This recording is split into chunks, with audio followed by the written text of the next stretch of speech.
last question of this exercise 6.4, and the last question is question number 16th here. Question number 16th is fx is equals to 2 log x minus 2 minus x square plus 4x minus 5. अब आपको पता है log हमेशा positive रहता है, तो यहाँ पे हम x2 से x माइनस 2 इज़ देयर, तो अगर मैं 2 से 1 पुट करती तो 1 माइनस 2 नेगेटिव हो जाता है, 0 पुट करती 0 माइनस 2 नेगेटिव हो जाता है, -1 माइनस 2 नेगेटिव हो जाता है.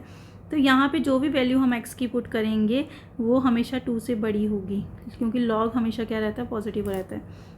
अब इसकी डिफ्रेंशिएशन करिए.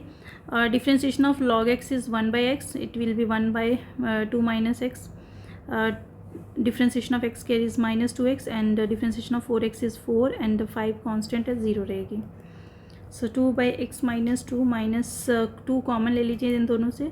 अगर मैंने ब्रैकेट क्लोज की, क्योंकि बाहर माइनस था, ब्रैकेट क्लोज की तो अंदर क्या आ गया, x माइनस 2. नाउ 2 कॉमन, अब आगे रह गया आपके 1 माइनस x, 1 अपॉन x minus 2, x minus 2. Now take the LCM.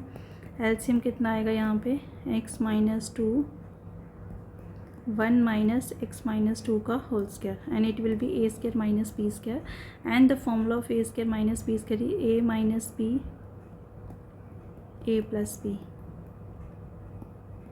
X minus 2. Okay, so it will be equals to 1 minus x minus minus plus 2 x minus 1 upon x minus 2. So it will be equals to twice of 3 minus x minus 1 upon x minus 2. ठीक है, so take minus common, minus 2 x minus 3 x minus 1 upon x minus 2. So this is f dash x. अब आपके पास differentiate तो आपने कर दिया. अब next step is f is strictly increasing. Increasing के लिए क्या होता है, f डैश x की वैल्यू 0 से बड़ी होनी चाहिए. तो ये f डैश x की वैल्यू कितनी है मेरे पास, -2 x minus 2 x minus 3 x minus 1 अपॉन x minus 2 is greater then 0. Clear. अब मैंने आपसे ये बात की थी, जब भी डिनोमिनेटर में x माइनस 2 आ रहा है तो ये जो x माइनस 2 का स्क्वायर करेंगे वो तो 0 से बड़ा होगा ना, और x की वैल्यू तो 2 के इक्वल होनी भी नहीं चाहिए यहाँ पे. मैंने अभी केस बताया कि x को हमने 2 से ग्रेटर देन 2, मतलब x की जो वैल्यू हम पुट करेंगे, उसका जो डोमेन पुट करेंगे वो 2 से बड़ा होगा, मतलब पॉजिटिव वैल्यू पुट करनी है आपने. अब यहाँ पे डिनोमिनेटर में x को 2 के इक्वल पुट ही नहीं करना है. सो यहाँ पे केस जब हम लेते थे तो हम सीधे हम लिखते थे x माइनस 3. अब इसको कहाँ ले आते थे हम, x माइनस 2 को ऊपर, x minus 2 is greater then 0. Now the case arise this type of equation you will find here. अब आपके पास वैल्यू जो है वो ग्रेटर देन 2 है. बच्चे अगर देखा जाए यहाँ पे x माइनस 3 भी है एंड x माइनस 2 भी है. क्लियर. x माइनस 2 का तो मैंने अभी बता दिया केस आपको, ये इसका स्क्वायर ग्रेटर देन 0 है. क्लियर. ये तो रहेगा, ये भी रहेगा, यहाँ पे पुट नहीं कर सकते ना. तो यहाँ पे हमने देखा इस इंटरवल पे, देखिए x माइनस 1 पे चेक करिए. अब x माइनस 1 जो वैल्यू है, अगर मैं बोलूँ ये ग्रेटर देन 0 है. क्लियर.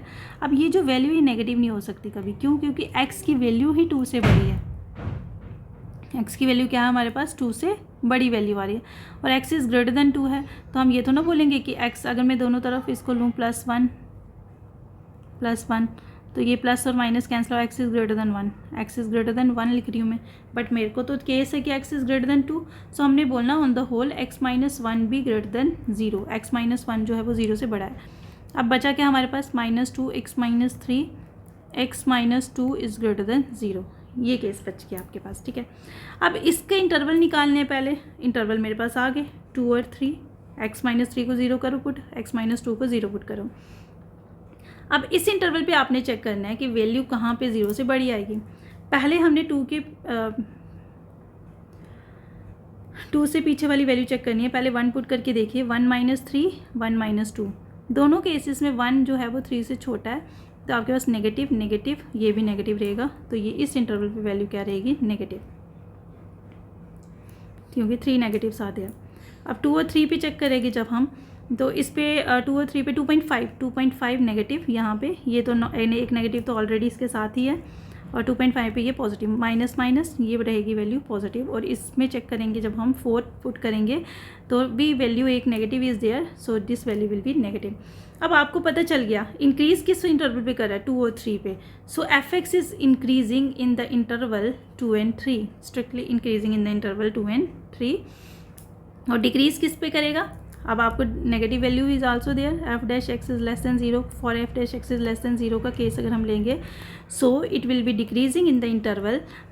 सो आपके पास वैल्यू आएगी -2 x - 3, x - 2 is less than 0, और केस यही रहेगा x - 1 की जो वैल्यू है यहाँ पे देखिए, इसमें भी सेम केस लिया, x - 1 0 से ही बड़ा होगा क्योंकि x is greater than 2 here, और x - 2 का स्केयर वो ग्रेटर देन 0, ये तो चीज़ें सेम रहेंगी आपकी, ठीक है, इतना सेम रहेगा। वहाँ पे ग्रेटर देन, इस क्वेश्चन को यहाँ से मत देखिएगा, ये जैसा मैं करवा रही हूँ वैसा देखिएगा।